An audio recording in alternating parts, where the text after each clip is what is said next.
I always bet on myself. It's standard, know what I mean? I don't think I'm ever going to lose a fight. I'm the King Slayer, so I'm coming to take his head off. People love going against me and saying stuff about me and taking things out of context.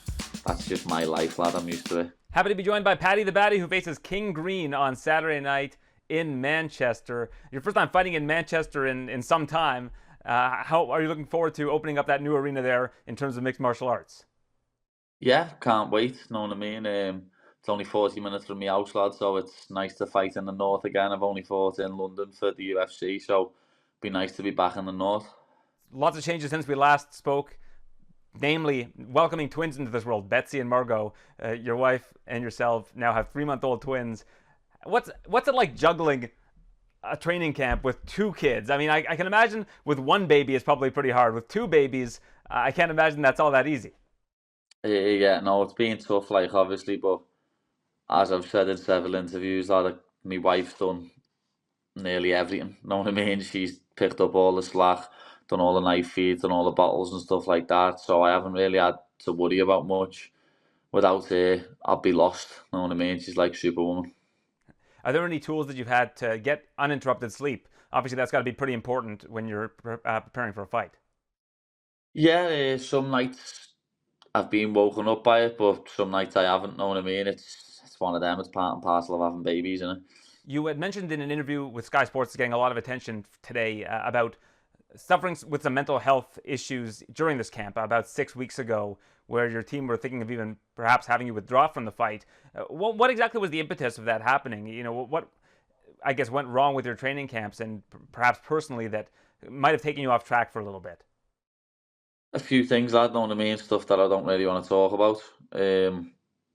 But yeah, my coach said that coach pulled me to one side one day and was like, if we continue like this, then I think it's best that we pull you out. There's no point in putting you into a fight what you're not going to be mentally ready for. So yeah, as I say, I was upset at the time. I didn't want to, no matter what, I never want to pull out of a fight, lad. But the two fights that I've lost, when I lost to Nad and Bach, I should have pulled out, know what I mean? If I would have listened to my coaches, I would have pulled out. So I would have had to listen to the advice and take the advice.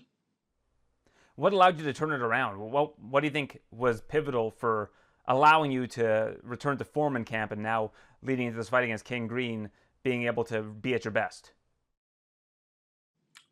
Me kids, probably, lad, know what I mean? I was thinking of me kids, knowing that I've got to put food on the table for me kids, lad, and I've got to worry about them.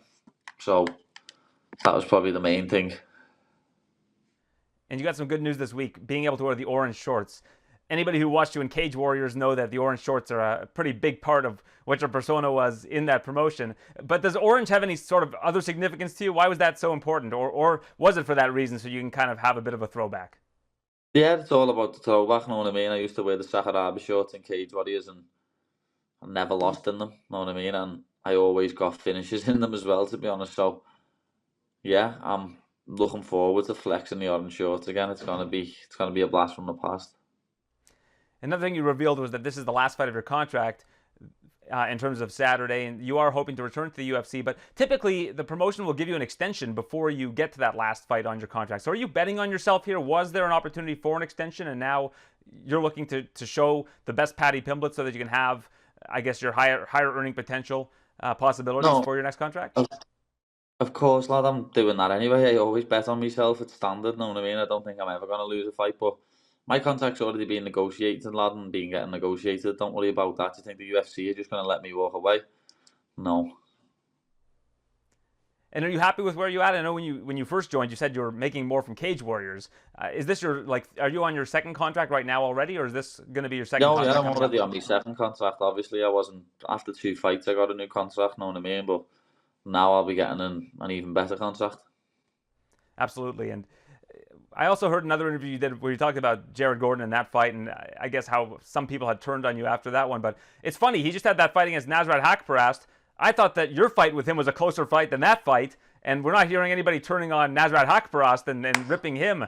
Why do you think you got so much flack for that, where this fight, which I think Jared Gordon probably deserved to win even more, he didn't get any sort of flack for it? Yeah, my fight with Jared was very close. Could have went either way. If you watch it without commentary, it makes a big difference. Watch it with commentary, it sways you towards Jared. Watch it without commentary, it's a different fight. But yeah, I thought Jared got robbed. Know what I mean? It was nice to bump into him. Jared Gordon's a lovely fella. It's nice to see him. But yeah, I think he got robbed against Nasrat, and everyone's not talking about Nasrat, saying he's a piece of and he's overrated. Know what I mean? But it's just popular to jump on the hate bandwagon against me, isn't it? People love going against me and saying stuff about me and taking things out of context. That's just my life, lad. I'm used to it.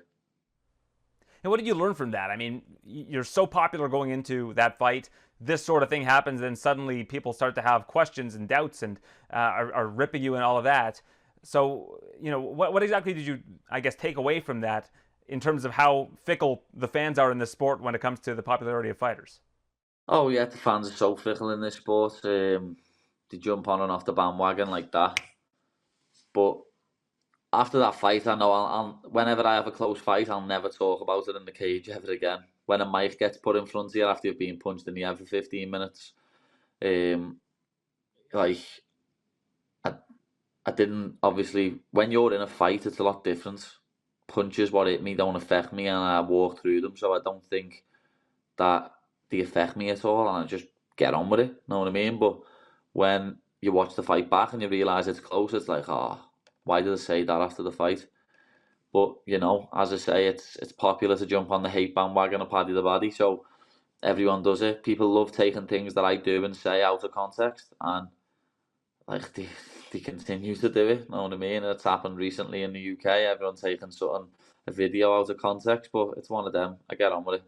Whether you love me or hate me, you're tuning in to watch me fight. It's this weird thing with cognitive dissonance with these fans in terms of mixed martial arts, where they get mad at judges for judging fights a certain way when the judges are watching it through a completely different lens than they are. And then when fighters put their hands up at the end of a fight, like they don't remember, they don't seem to realize that the fighter is seeing an opponent in front of them. They're in the fight. Like they're not watching the broadcast of the fight. They're actually in the fight.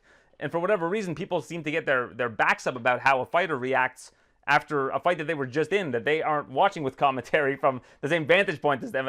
It continues to baffle me to see people react in ways that are, I guess, negative towards fighters, judges, etc., who are watching through a different lens.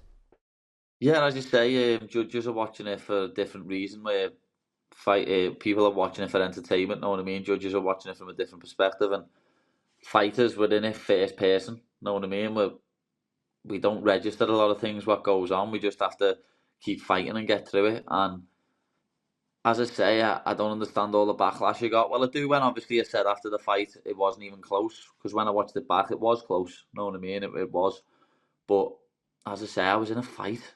Know what I mean? I'd just been fighting for 15 minutes. So yeah, as it's popular to hate me. MMA fans are nearly as toxic as football fans, but football fans take the biscuit. Yeah, that I still can't. I mean, being in North America, when I see the passion that football fans bring and how dedicated they are to their teams, how much they ride or die, but also how much they criticize them at the same time. Like it's hard for me to grasp that because we don't really have that same sort of aura here in North America with our sports. Yeah, the trolls online are crazy. You know what I mean? Some of the comments I get, it's just wow. Like some people's lives are so sad. All right, Paddy. Well, we have to remember, you're the one who's putting it out there for us on Saturday night. You're the one who's in there in the fight. We're on the sidelines, so you got to take what everybody says with a grain of salt. I think you've come to learn that over time, and I appreciate your time. Thank you for doing this yourself. King Green, it's in Manchester this Saturday night. Bobby Green. Bobby. Sorry? I don't know. He sent me a copy of his new passport, and it says King Green on it, so I got to go with that. An idiot, lad. Can't believe it. Imagine being nearly 40 and changing your name to King, what's not even a real name. Well, maybe it can be like the old WWF days where if you beat the king, now you're the king. And then maybe you can just own that, and for your next fight, people will carry you out on like one of those thrones. You'll have the crown, and we'll just Like you can said, be King Paddy. I'm the King Slayer, so I'm coming to take his head off. Yeah, except he's coming to your kingdom this time around. But I think it's going to be an exciting night for everybody on Saturday. Thank you for doing this. You know that. Thank you very much, fella.